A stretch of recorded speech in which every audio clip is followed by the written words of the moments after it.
Setelah menempuh perjalanan yang cukup jauh, Pak Hendro akhirnya berhasil sampai di rumah sakit milik keluarga Henderson. Keenan dan Lisa langsung diarahkan ke dokter spesialis kandungan lebih dulu untuk memeriksa kondisi kesehatan. Rahasiakan segala informasi kedatangan dan jenis pemeriksaanku dengan istriku, titah Keenan. Tentu tidak ada petugas yang berani membantah. Untuk melakukan tes DNA terhadap bayi dalam kandungan memang bisa. Tapi kita harus memeriksa kondisi janin dan ibunya. Seperti itulah yang dikatakan Dr. Oxgin beberapa menit yang lalu. Kini, jantung Keenan kembali beradu saat melihat layar. Tangkapan alat USG itu tidak begitu jelas, tapi tampilan bayi dalam kandungan Lisa cukup mengaduk-aduk sisi emosional Keenan. Matanya berkaca-kaca melihat apa yang tertangkap di netranya. Ada rasa bahagia yang meledak-ledak di hatinya. Tidak lama proses itu berlangsung, dokter sudah selesai memeriksa kondisi Lisa maupun bayinya. Lalu bagaimana, Dok? Apa kami bisa melakukan tes DNA?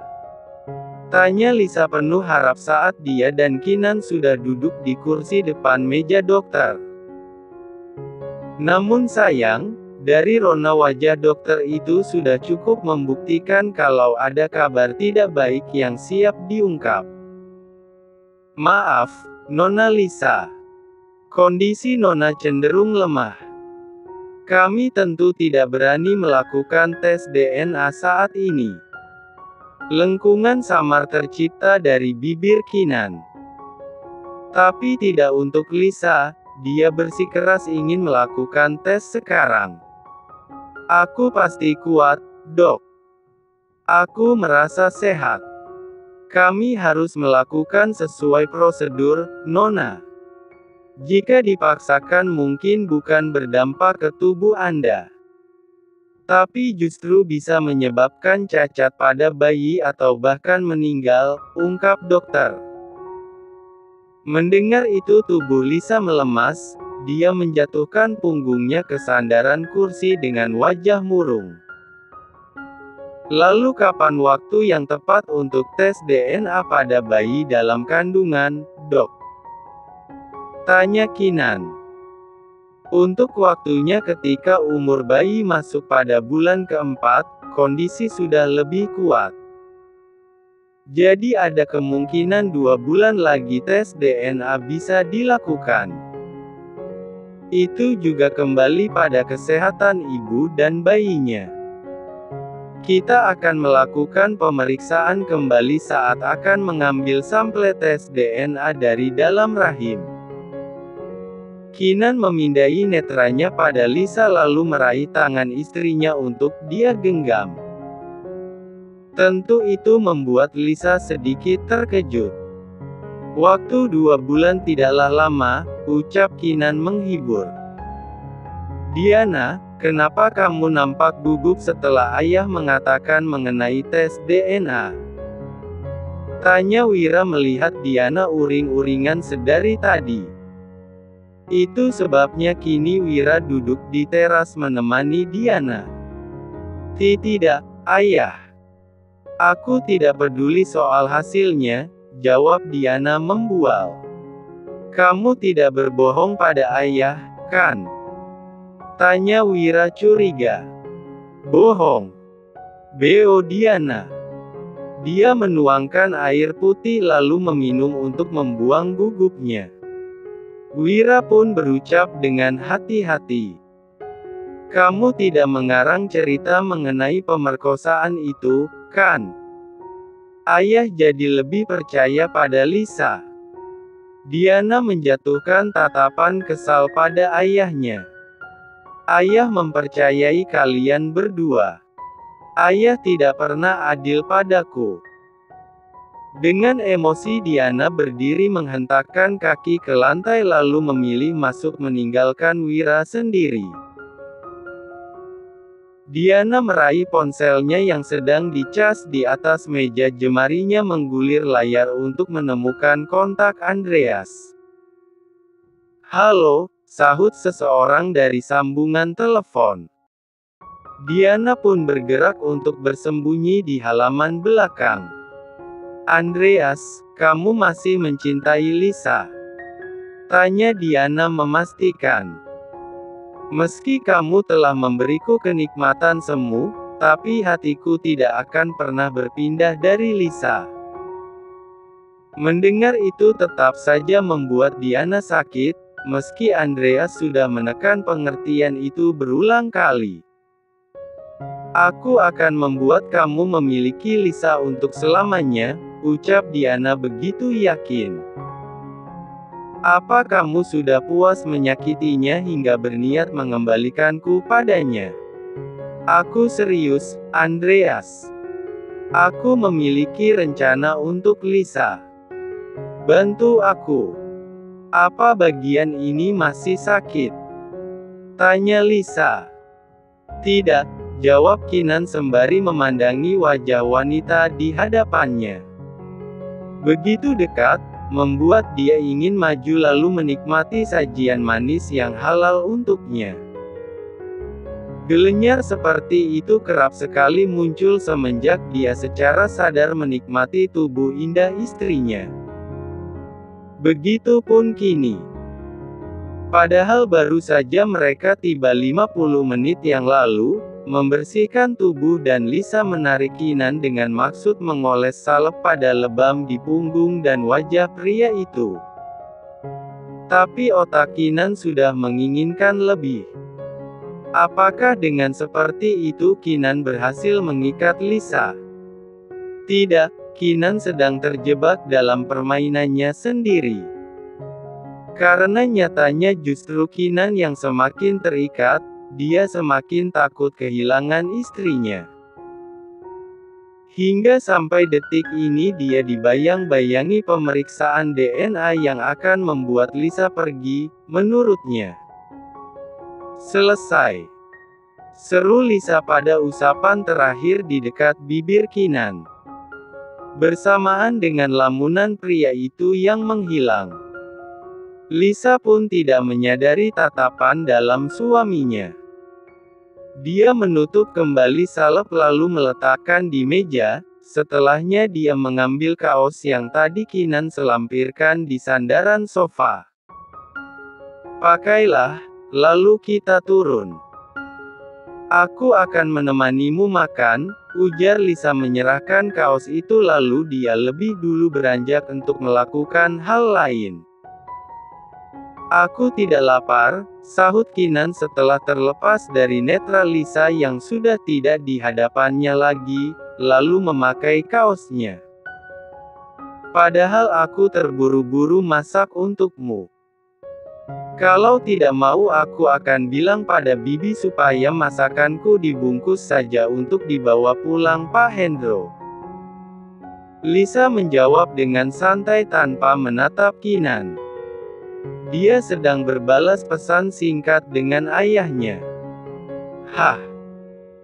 Lisa menarik nafas dalam-dalam saat tangan Kinan tiba-tiba menyelinap masuk ke dalam kaos tipisnya dari arah belakang. "Aku maunya makan yang ini," bisik Kinan sembari mengecup ceruk leher bagian sensitif, membuat Lisa terpejam dan menggigit bibirnya. "Ken, kamu belum makan dari semalam." "Aku belum ingin makan nasi, aku hanya ingin memakanmu."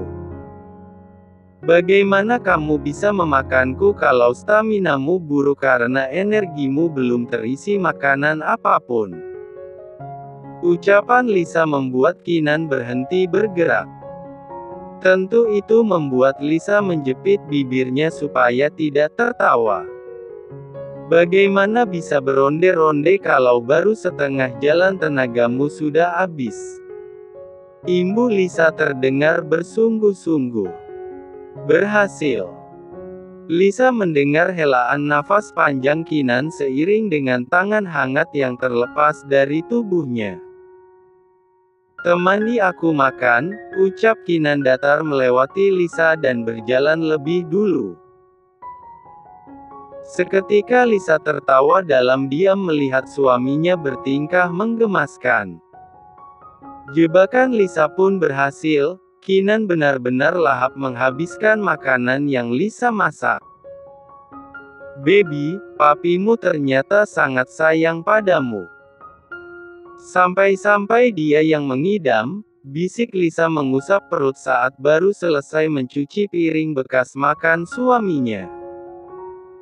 Energi Kinan sudah terisi, tapi rupanya dia melupakan niat mengisi perut supaya bisa memberi banyak ronde untuk istrinya.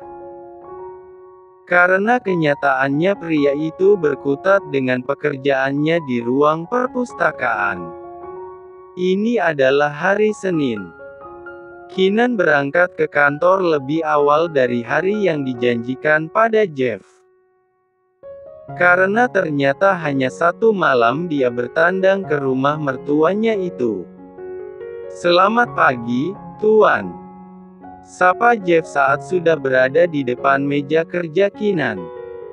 Asistennya itu sangat cekatan. Bahkan belum juga Kinan benar-benar duduk di kursi singgasananya, Jeff sudah datang untuk melapor. "Katakan." Kinan mempersilahkan apapun yang akan dilaporkan asisten pribadinya itu.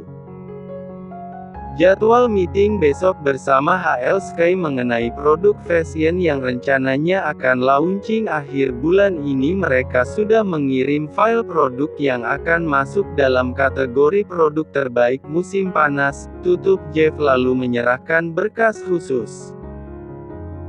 Kinan pun mengambil alih map berisi file-file yang sudah berhasil Jeff siapkan sepagi ini. Dia kemudian membuka lembaran file satu persatu. Nampak beberapa foto produk fashion yang akan menjadi proyek pertama Kinan selama memimpin di anak perusahaan Morgan Group tersebut. Tentu kerjasama dengan Deon ini sangat berarti baginya.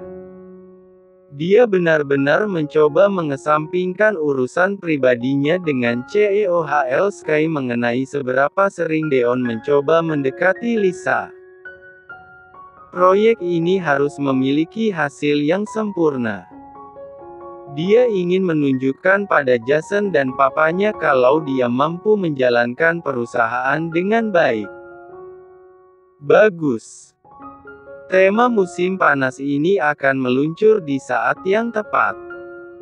Produknya juga sesuai dengan ekspektasiku. Aku yakin, semua akan berjalan dengan lancar.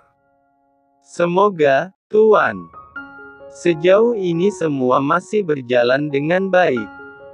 Kinan mengangguk puas. Dia memberikan kembali berkas itu pada Jeff.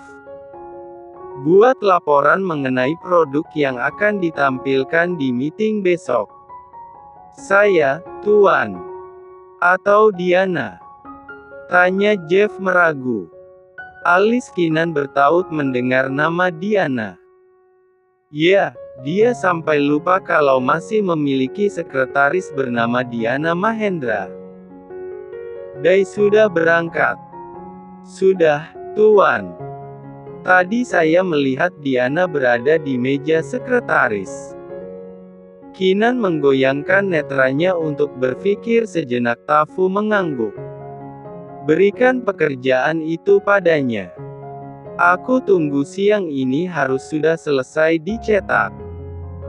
Aku ingin melihat bagaimana kinerja setelah lebih dari 1 minggu tidak masuk kantor," titah Kinan dan mendapat sahutan hormat dari Jeff. Lisa menjelang siang sudah selesai memasak. Dia membuat makanan kesukaan Kinan dengan penuh cinta. "Nona benar akan mengantar makan siang untuk Tuan Kinan?" tanya Bibi Mia membantu menyiapkan makanan untuk ditata di kotak makan. Tentu, dia tidak bisa makan kalau bukan masakanku. Lisa nampak geli dengan perkataannya sendiri. Mengingat Kinan kerap kali berkata dingin padanya, tapi ternyata suaminya itu ada sisi di mana dia tergantung pada Lisa.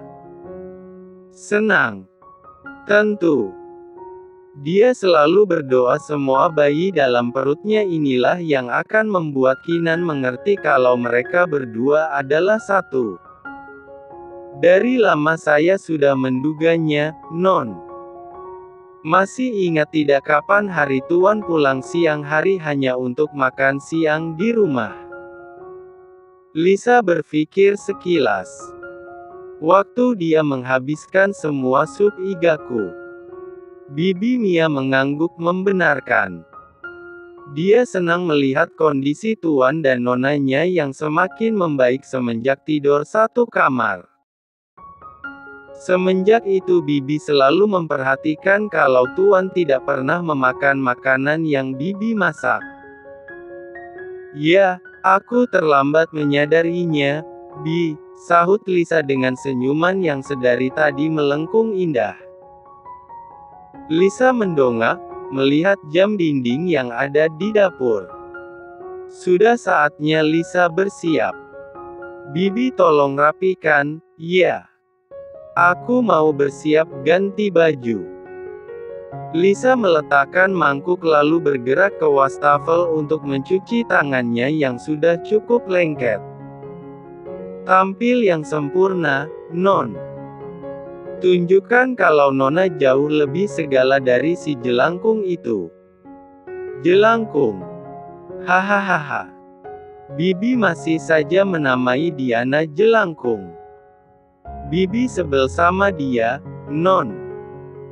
Lisa pun mengeringkan tangannya lalu melepas apron yang sudah 1 jam lebih menempel di tubuhnya. Jangan begitu, Bi, gitu-gitu juga kakak aku, sahut Lisa dengan kekehan kecil. Dia pun pergi meninggalkan dapur untuk bersiap. Ini adalah pertama kali dia akan datang ke kantor Kinan. Dalam hatinya sebenarnya meragu. Kinan marah atau tidak? Ya, kalau aku datang tanpa memberi kabar.